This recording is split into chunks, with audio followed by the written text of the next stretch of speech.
one of the things, I think this is the case anyways, I think people are always looking for an excuse to have their character corrupted. Because if your character is corrupted, then you get to lie, and you get to cheat, and you get to steal, and you get to betray, and you get to act resentfully, and you get to do nothing. And that's all easy. It's easier to lie than to tell the truth. It's easier to do nothing than to do something. So there's always part of you thinking, well, I need a justification for being useless and horrible. That'd be a lot less work. And so then if something terrible comes along, you think, aha, that's just exactly the excuse that I was waiting for. And then out all that comes. You know, Solzhenitsyn, he was in the concentration camps in Russia, watching how people behaved. You know, he said that there were people that were put in the camps who immediately became trustees or guards, and they were even more vicious than the people who had been hired as guards. His idea was that they had collected all that, called it foulness, around them in normal life. But they didn't have the opportunity to express it. But as soon as you gave them the opportunity, it was like, there it was, right away. So one of the messages that seems to echo through these Old Testament stories is that just because something terrible happens to you doesn't mean that you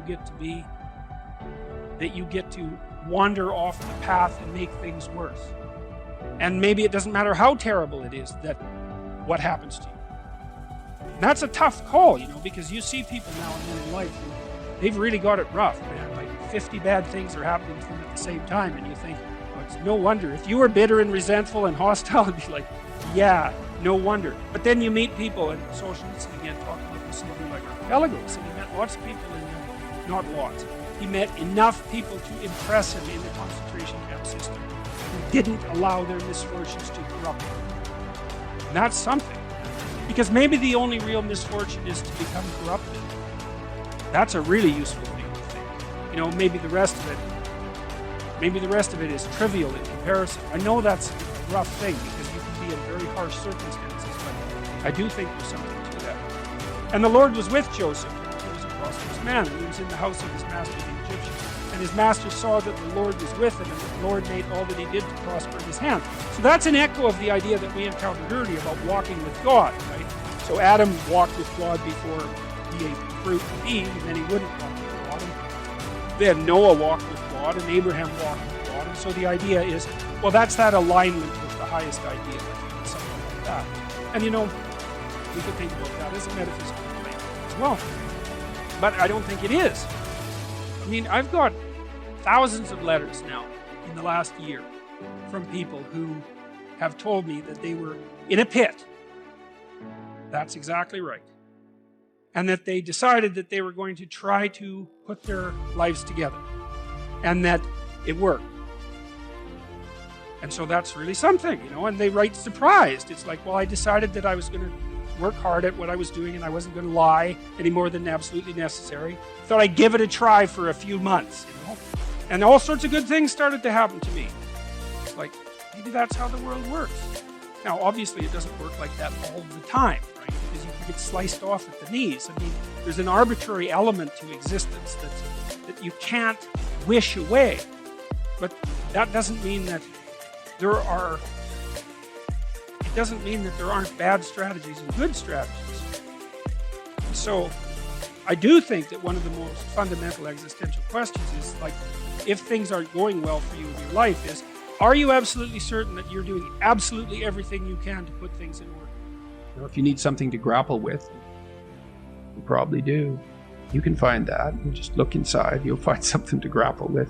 You know, inadequacy, weakness, susceptibility to temptation, narcissism, pride, envy, revenge, resentment, frustration, lack of faith, all of that.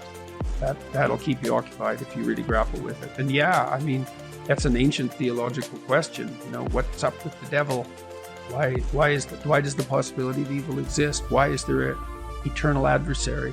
See that reflected in Cain and Abel, right? At the beginning of the Genesis stories, essentially, the first two human beings are good set against an adversary. And that's what opens history, that story. You think, well, why would God construct such a why would God construct a reality where an adversary exists? And maybe it's because all things considered, a world with an adversary is a better world, just like a garden with a snake in it is a better garden. These things aren't easy to understand. No snake, no necessity to contend with snakes. So why be awake at all? No adversary, no challenge. Why be challenged? Because maybe you're better for the challenge. And maybe that's the challenge, to see if you can be better for the challenge.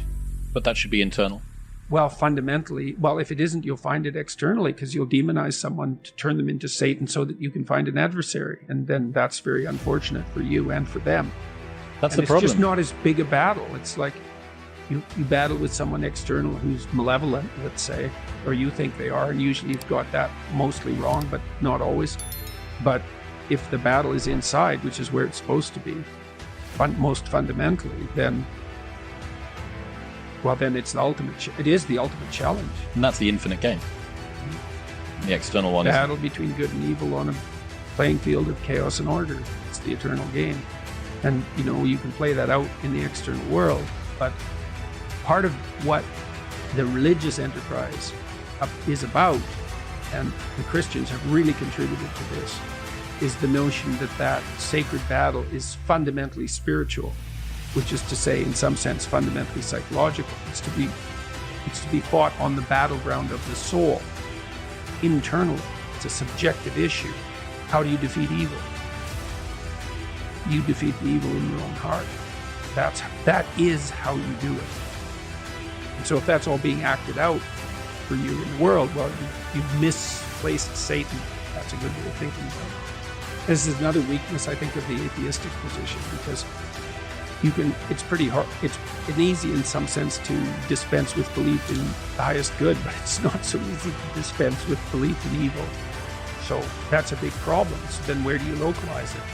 And you can find evidence of it everywhere, certainly in institutions. I mean, that's the whole systemic racism, corrupt patriarchy narrative, is that Satan is to be found at the core of our institutions.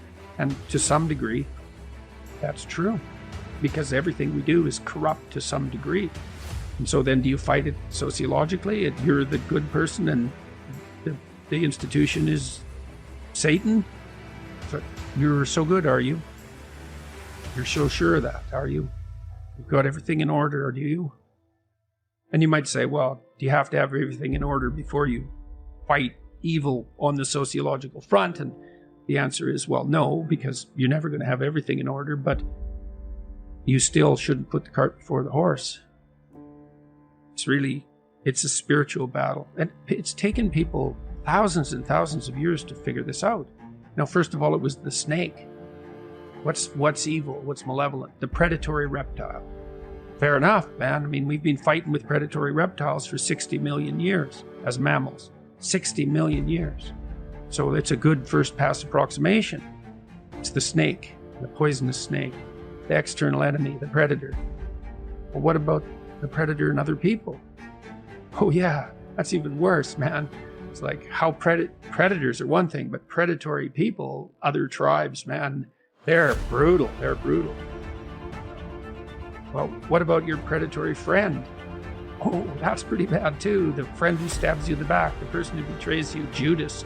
God, maybe that's the ultimate snake. Well, how about when you betray yourself? Oh, yeah.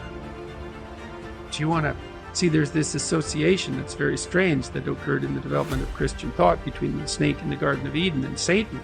There's no indication in the original story that the snake has anything to do with the Lord of all evil. It's a very weird conclusion that's been drawn. It's almost extra biblical, because there's almost no mention of Satan in the Bible at all, much less any direct connection between the serpent and Satan. It's a very, very strange idea, but it's part of this psychologization of evil. Like, what's the ultimate predator? What's the ultimate predator? What's the enemy you harbor in your own heart who hates you? That's the ultimate predator. There's these images of Mary with her head in the stars and baby in her arms and her foot on a snake. Like, well, that's the eternal feminine. Her head's in the stars because she's oriented towards the highest good and she's protecting her infant from predators. That could be an actual predator. That's been the case throughout not just human history, but mammalian history. Could be other people who are predators. Could be men who are predators. Could be her, who's a predator, the devouring mother. It's like, well, what's the ultimate locale of genuine evil? Well, the highest religious answer is that's in you. That's the proper place to battle it out. And I think that's true. I think it's literally and metaphorically true. And I was convinced of that in part because of Solzhenitsyn's writings, because Solzhenitsyn identified the totalitarian state with the willingness of the subjects of that state, the subjects and the perpetrators at the same time, to live by lies. No totalitarian state if people don't lie. And every time you lie in support of the totalitarian state, then you're the perpetrator. And that's a psychological issue. It's like, you're going to lie to get along or not? Say, well, what does it matter? I'll go along with it. Okay. We'll see how it matters, because it matters. And that's all a psychodrama as far as I'm concerned. Fundamentally, when it's properly placed. You've got plenty of problems to take care of on your own front. And that's where you should concentrate your efforts.